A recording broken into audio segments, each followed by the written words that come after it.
మన భారతదేశంలో పురాణ కాలం నుండి ప్రసిద్ధి చెందిన పట్టణాలలో పూరి ఒకటి.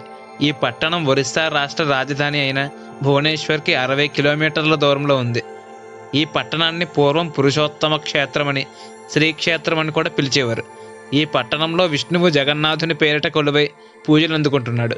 ఈ ఆలయం వైష్ణవ దివ్య దేశాల్లో ప్రముఖమైనది మరియు హిందువులు అతి పవిత్రంగా భావించే చార్ధామ్ పుణ్యక్షేత్రాల్లో ఒకటి. ఈ ఆలయాన్ని 10వ శతాబ్దంలో కళింగ పరిపాలకుడైన అనంతవర్మ చోడ గంగాదేవ ప్రారంభించగా ఆయన మనవడైన రాజా అనంగ భీమదేవ్ పాలనలో పూర్తయింది. అంతకుముందు అక్కడున్న ఆలయాన్ని ఇంద్రద్యుమ్న మహారాజు కట్టించాడని అంటారు. దీని వెనుక ఉన్న కథ ఏంటో ఇప్పుడు తెలుసుకుందాం. ఒడిశా రాష్ట్రంలోని పూరి జగన్నాథ ఆలయం గురించి తెలియని వారుండరు. ప్రతి ఏటా అక్కడ జరిగే రథోత్సవం ఎంతో ప్రసిద్ధి కలది. ఈ ఆలయం ప్రాముఖ్యత గురించి అందరికీ తెలిసి ఉండవచ్చు, కానీ అక్కడి ఆశ్చర్యపరిచే నిజాల గురించి మాత్రం అతి కొద్ది మందికి మాత్రమే తెలుసు. అవేంటో తెలిస్తే మీరు ఖచ్చితంగా ఆశ్చర్యానికి లోనవుతారు. పూరి జగన్నాథ్ ఆలయానికి హిందూ భక్తుల్లో ప్రత్యేక స్థానం ఉంది. దేశంలోనే ప్రసిద్ధ చార్ధామ్ క్షేత్రాల్లో ఇది ఒకటి. ఇక్కడ ప్రతి ఏటా నిర్వహించే రథయాత్రకు దేశ విదేశాల నుంచి లక్షలాది సంఖ్యలో భక్తులు విచ్చేస్తారు. శ్రీ మహావిష్ణువు కలలో కనిపించి ఆదేశించిన ప్రకారం ఇంద్రద్యుమ్న మహారాజు పూరి ఆలయాన్ని నిర్మించినట్లు పురాణ కథనం. పాండవులు యమరాజు వద్దకు తమ ప్రయాణాన్ని ప్రారంభించినప్పుడు మోక్షానికి చేరువ చేసే చార్ధామ్ క్షేత్రాల్లో ఒకటైన పూరి జగన్నాథ్ ఆలయాన్ని దర్శించుకున్నారట.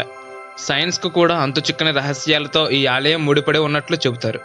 ఇంతకీ ఆ రహస్యాలు ఏమిటో ఇప్పుడు చూద్దాం. పూరి జగన్నాథ్ ఆలయంపై ఎప్పుడూ హిందూ మత చిహ్నాలతో కూడిన జెండాలు కనిపిస్తాయి. ఇందులో ఆశ్చర్యం ఏముంది అనుకోకండి, అసలు రహస్యం ఇక్కడే ఉంది. ఈ జెండాలు గాలి వీచే దిశలో కాకుండా వ్యతిరేక దిశలో రెపరెపలాడుతూ ఉంటాయి. దీని వెనుక రహస్యం శాస్త్రవేత్తలు కూడా కనిపెట్టలేకపోయారు. ఇక సుదర్శన చక్రం విషయానికి వస్తే 20 అడుగుల ఎత్తు, టన్ను బరువు గల సుదర్శన చక్రాన్ని పూరి జగన్నాథ్ ఆలయం పై భాగాన ఏర్పాటు చేశారు. ఆశ్చర్యకర విషయం ఏమిటంటే పూరి పట్టణంలో ఏ మూల నుంచి చూసినా ఈ సుదర్శన చక్రం కనిపిస్తుంది. ఆలయం పైన ఈ చక్రాన్ని ఉంచిన తీరు ఒక ఇంజనీరింగ్ మిస్టరీగానే మిగిలిపోయింది. ఏ వైపు నుంచి మీరు దీనిని చూసినా అది మీకు అభిముఖంగానే ఉన్నట్లు కనిపించడం విశేషం. ఇక ఈ ఆలయానికి మరో విశేషం ఏంటంటే ఈ ఆలయం పైనుంచి విమానాలు కానీ పక్షులు కానీ ఎగరకపోవడం ఆశ్చర్యకర విషయం. దేశంలోని ఏ ఆలయంలోనూ ఇటువంటి అంశం కనిపించడం అరుదు. ఏ ప్రభుత్వము దీనికి నో ఫ్లయింగ్ జోన్గా ప్రకటించలేదు. ఏదో తెలియని అతీత శక్తి కారణంగా ఇది నో ఫ్లయింగ్ జోన్గా పరిగణింపబడుతుంది. దీనికి ఇప్పటికీ శాస్త్రీయ వివరణ లేకపోవడంతో రహస్యంగానే మిగిలిపోయింది. పూరి జగన్నాథ్ ఆలయాన్ని ఓ అద్భుతంగా చెప్పవచ్చు. రోజులో ఏ సమయంలో కూడా ఈ ఆలయం నీడ కనిపించదు.